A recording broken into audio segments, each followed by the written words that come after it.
Thank you, Dan, very much. I'd like to express my thanks very much to Dan and Zon Burris, all the firefighters and everyone again.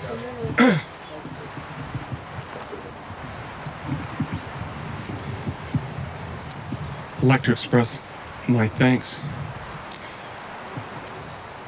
to Captain Zon Burris and Captain Don Eason for all the effort they put into finding us all.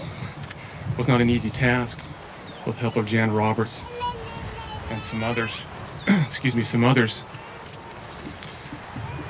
Is the reason why we're all here today. 20 years ago, we were on our way to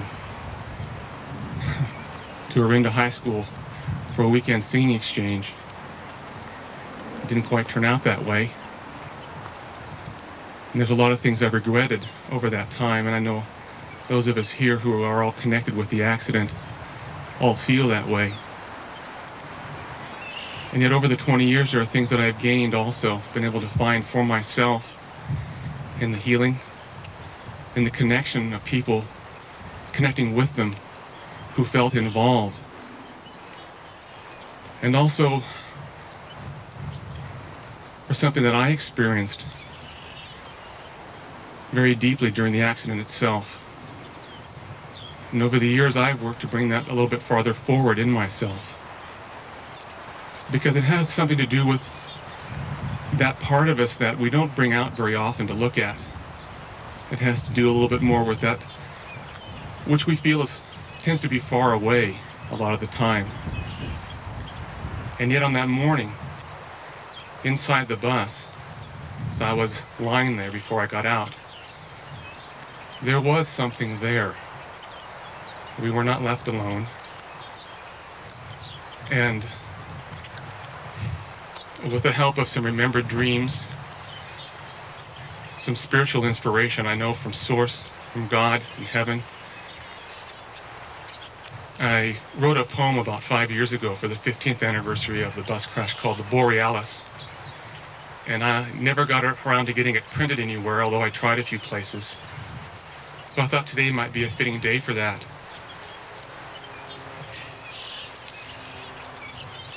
In his play Our Town, Thornton Wilder says, there are some things which we all know. We don't take them out and look at them very often. And sometimes the things that we know about it hurt a little. So if it hurts a little today, I just want you to know that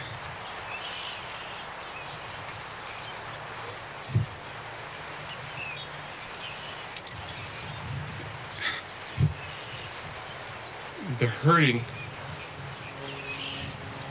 is just a part of life. That there are other parts also which are just as important or more. And I'd like to recite the poem for you, The Borealis. I tranced the opalescent shores, that harbor seas from evermore. I left footprints in the foam. He stood before me, wan and thin, the remnants of my brother twin. Yet changed he was, both deep and new, a humble vision earned by few. Our fates were in his cautious hands, an hourglass with living sands. Though he was older, I came first. I felt his truth and feared the worst. I was to stay, and he to leave. For me a life to slowly grieve the loss of one to never lose. The fate not mine, but his to choose. Our futures made, our dooms decreed. He spoke, and then our souls were freed. You were not meant to journey here, though in your heart the call rang clear. So while you've come, unbidden, seen beyond the earth's protecting screen, return you shall to be reborn, and share your sight of evermorn. Be strong, Be happy, and be kind. For in receiving will you find the peace beyond pain and earthly woe, which we are destined once to know. I pray that this day, like all days, will be a part of me forever.